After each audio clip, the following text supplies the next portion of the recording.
မင်္ဂလာပါဆုလက်တို့ SAC investment အနေနဲ့လက်ရှိ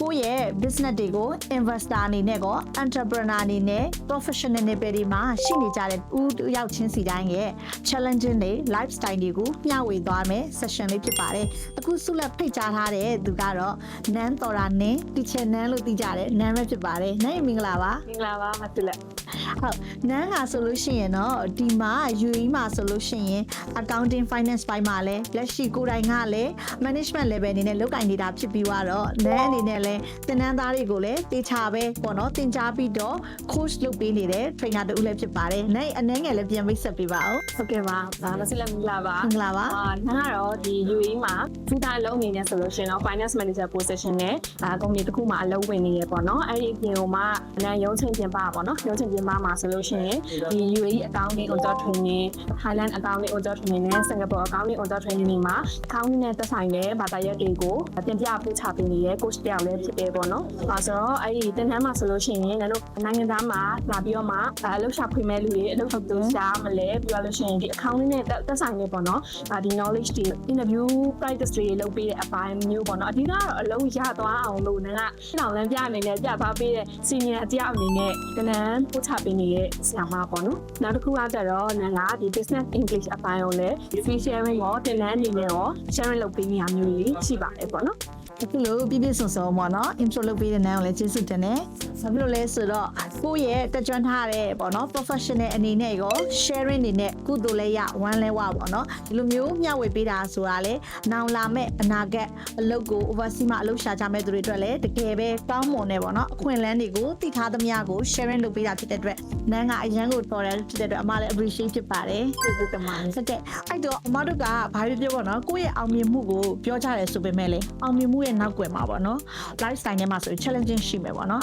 နန်းအနေနဲ့ challenging ကတော့လူတိုင်းမှာတော်တော်များများရှိရယ်ဒါပေမဲ့လက်ရှိ recently ပေါ့နော်ဒီ3လပိုင်း March လနဲ့ April လတွေမှာဆိုလို့ရှိရင်တော်တော်များများပေါ့နော်ဒီ crisis အခြေအနေမှာဆိုရင်နန်းအနေနဲ့ဘယ်လိုမျိုး challenging ကို overcome ဖြစ်စေလဲပေါ့နော်အဲ့ဒါလေးလည်းအနေငယ် sharing လုပ်ပေးပါအောင်ဟုတ်ကဲ့ပါနန်းတို့ဒီ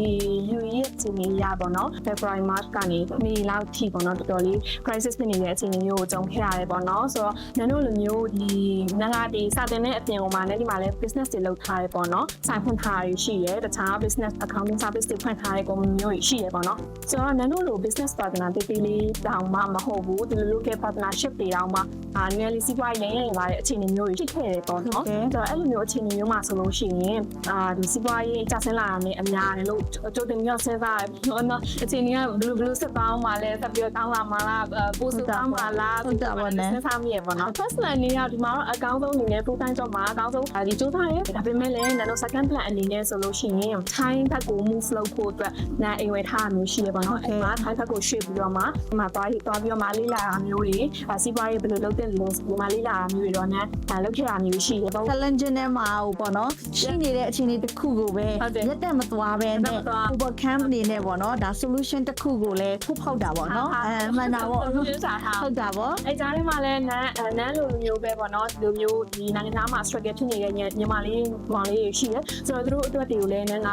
ပြန်ပြီးတော့မှအဲ့တုန်းကဆိုလို့ရှိရင် UAE မှာတိတ်ပြီးတော့အခြေအနေမကောင်းတော့နန်းက time ဖက်ကိုတေချာလေးပို့ပြီးမှပြန်တော့အလုပ်ဘယ်လိုရှာမလဲဘယ်လိုတင်တန်းတွေဘယ်လိုမျိုးလုပ်ရမလဲဆိုတော့ပို့ပြီးတော့မှ time ဖက်ကိုတေချာလေးလုပ်ပေးဖြစ်တယ်ပေါ့နော်ဆိုတော့ဒါမဲ့ UAE ကတော့အခုကတော့အခြေအနေလေးကြည့်ပြန်ကောင်းလာပြီပေါ့နော်ကောင်းလာပြီ season လည်းပြန်ဆလာပြီပြတဲ့တောင်းမလို့ UAE ဖက်ကိုလည်းပြန်သွားနေပြီဒါဒီ time ဖက်ကိုလည်း time ဖက်ကိုလည်းအကောင်းဆုံးပြန်ပြီးတော့ time ဖက်ကိုသွားကြတဲ့လူငယ်တွေအခွင့်အရေးကိုရှာနေတဲ့သူတွေလည်းအခုတဖြည်းဖြည်းနဲ့ UAE ကိုပြန်ပြီးတော့လာနေကြပြီအားလုံး business တွေကလည်း UAE government ကအဲ့အခြေအနေမှာလည်းတကယ်ပဲ safety precaution တွေလုပ်ပေးတယ်အခုချိန်မှာဆိုလို့ရှိရင်လည်းအကုန်လုံးက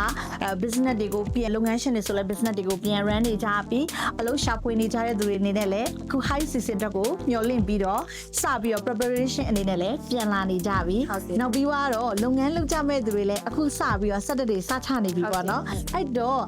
overcoming from the challenge ကနေပြီးတော့ future အနေနဲ့ပေါ့နော် business ဆက်တက်ကိုနန်းအနေနဲ့ကောဒီပေါ့နော်ကိုယ့်ရဲ့ plan အနေနဲ့ပေါ့နော်ဘယ်လိုမျိုးတွေထပ်ပြီးတော့ချနေတာရှိလဲနန်း ဒီအခြေအနေနဲ့ပတ်သက်ပြီးတော့ပေါ့နော်ဒီအခုနောက်ပိုင်းဆိုလို့ရှိရင်ဒီ UAE ရဲ့အခြေအနေကလည်းပြန်ပြီးတော့ကောင်းမွန်လာပြီဖြစ်တဲ့အတွက်ကြောင့်မလို့နန်းကိုယ်တိုင်လည်းဒီ full time job အလုပ်လည်းဆက်လုပ်နေရဟောဒီနန်းနေလည်းဆက်ပြီးတော့တင်နေသေးရပေါ့နော်အဲ့ဒီပြုံမှာအခုနောက်ပိုင်းတော့ဒီနေ့မှာပဲနဲ့စီပွားရေးဒေးလေးနောက်တစ်ခုထပ်လုပ်ဖို့တက်စဉ်းစားထား ဝါစိတ်ဝင်စားစရာပဲ ဟုတ်ကဲ့ပါစိုင်းဖွင့်ဖို့နန်းလောက်ထားရှိရဲအဲ့ဒါလည်းအများဆုံးတောင်းထဲခေါ်နိုင်မယ်လို့ထင်ပါတယ်ပေါ့နော် 100% မောမှန်တာပေါ့ this month ပေါ့နော်ဆိုတော့အားလုံးပဲအပိတ်ပါအောင်လို့ဖိတ်ခေါ်ပါတယ်ဆိုတော့ ဟုတ်ပါတယ်လက်ရှိအခြေအနေတွေမှာဆိုလို့ရှိရင်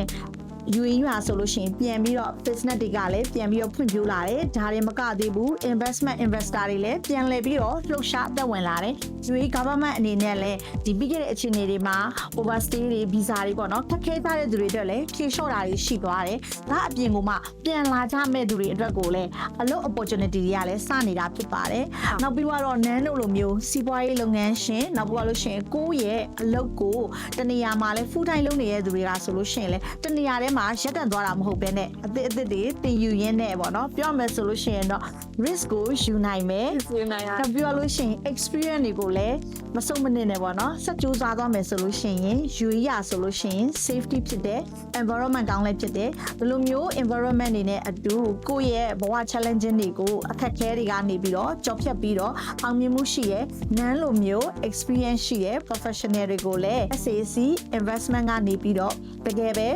ဖိတ်ကြားပြီးတော့ပေါ့နော် talk show လေးတွေတယောက်နဲ့တယောက်ပြောရမယ်ပေါ့နော်ဒီစကားဝိုင်းလေးတွေကိုစပြီးတော့တင်ဆက်သွားမှာဖြစ်တဲ့အတွက် stay tuned မှာလို့လာမယ့် episode တွေကိုလည်းမျှော်ဖို့အတွက်ကိုဖိတ်ခေါ်လိုက်ပါတယ်